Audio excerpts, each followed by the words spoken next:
For today's video mga kasulit, no, samahan nyo ako dito at kakain tayo ng fried chicken dito sa Lawson BGC. At para makilala na rin natin yung mga bago natin makakasama sa bago nating barko.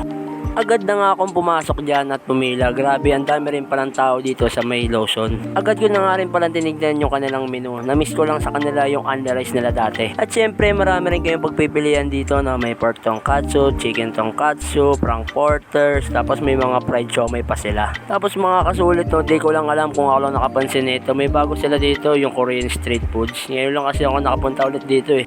Tapos ayun, no, dumating na pala yung order natin. 1 piece chicken with 2 extra rice. Tapos may kasama siyang siga, Mang Tomas. Bago nga ako kumain mga kasulit, no, napansin ko lang sa kanilang spoon and fork, eco-friendly na rin pala sila. 89 pesos lang pala yung in-order ko, tapos nagad ako na 5 piso para sa siga Mang Tomas. Agad ko na nga itong binuhos sa ating kanin. Tapos syempre, sinama ko na rin yung aking fried chicken. Ito pala yung aking fried chicken, no? Hindi siya ganun kalakihan. Tapos shoutout pala sa bago kong mayor. Mayor, shoutout sa'yo, Sherwin. Ayan. Kamusta mga manok dyan? Siya pala yung nanlibre ng ating pagkain ngayon. And kinagat ko na nga yung fried chicken at nabitin nga ako sa ating sauce, kaya dinagdag ko na yung gravy nila. Nag-enjoy naman ako sa aking meal, kaya yun, ang bakbak na nga ako dyan, kain na nga ako ng kain. Masarap din naman yung kanilang chicken, no? Kung i-rate ko siya para sa akin, 8 out of 10. Pwede na talaga. Nagpatuloy lang ako sa aking pagkain dyan, no? Enjoy na enjoy ko naman yung kanilang meal. Pwede na para sa akin. After ko nga kumain dyan mga kasulit, no, agad na nga akong naghanap ng aking maiinom.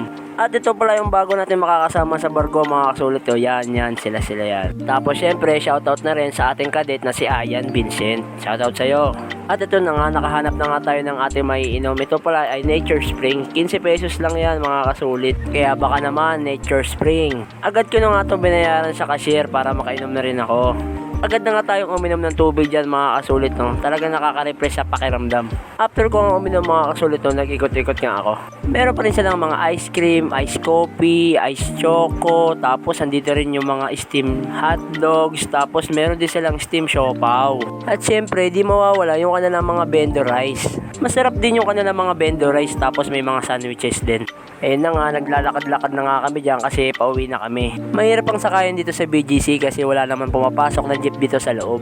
Kaya nag-usap-usap na lang kami na mag-grab na lang at sabay-sabay kami pumunta sa Maynila. Ayun nga mga kasulit, hanggang dito na lang.